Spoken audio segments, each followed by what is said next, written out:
नवा सरकार विधि व्यवस्था जगन्नाथ धाम पुरी को 20 वर्ष पछकू नहीं गले। एहा आमे कहूना एबे विभिन्न महल रे एहा जोर रे चर्चा धरिछे। आसंतु देखिबा एही प्रसंग को नहीं चलीथिबा चर्चार वास्तव चित्र कोन। आम प्रतिनिधि जयकृष्ण दास को एही रिपोर्ट। कोटि कोटि भक्तों आराध्य देवता जगतनाथ श्री जगन्नाथ क्षेत्र तथा श्री क्षेत्र धाम को समग्र विश्व रे 1 नंबर करबा पाई पूर्वर नवीन सरकार हजार हजार कोटी टंका खर्च करी श्रीमंदिर परिक्रमा प्रकल्प करथिले। एतद्व्यतीत पुरी सहरर समस्त गलिकंदी रास्तार उन्नतीकरण करबा सहित विभिन्न जागा आखड़ा घर उन्नति कराइथिले।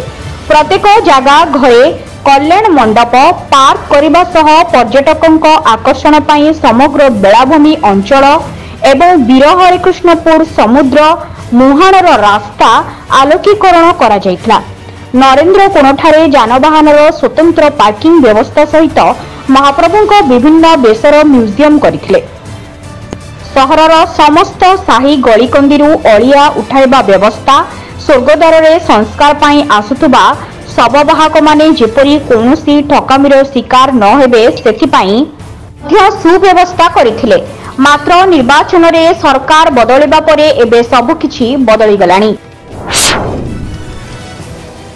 विभिन्न रास्ता खालखमा सह अंधारिया होई पड़िथिबा बेले विभिन्न साही गली कंदीरे कुड़ आवर्जना जमा हेबा नरेंद्र कोण स्थित श्री जगन्नाथ म्यूजियम भांगीजिबा भली दृश्य एबे लोकमानंकु पुराणा सरकार को भाबिबा पाई बाध्य कराउछि।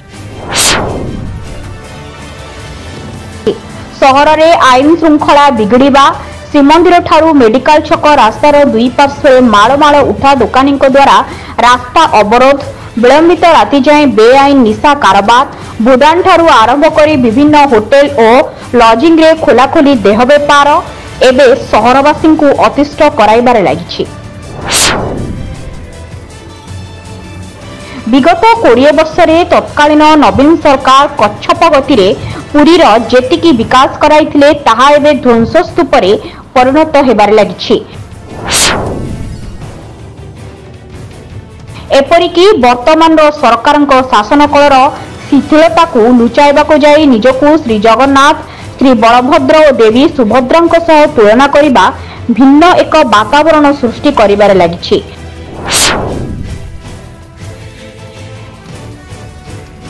एबे सहरर विकास और लोकंक आवेग को नहीं राज्य सरकार की प्रकार अभिमुख्य ग्रहण करिवे ताकू ही देखिबाको अपेक्षा। ब्यूरो रिपोर्ट प्रयास Odisha news. Bureau report press Odisha news.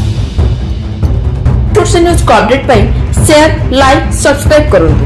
अधिक खबर पाई www.prayasodishanews.in सर्च करंतु। धन्यवाद।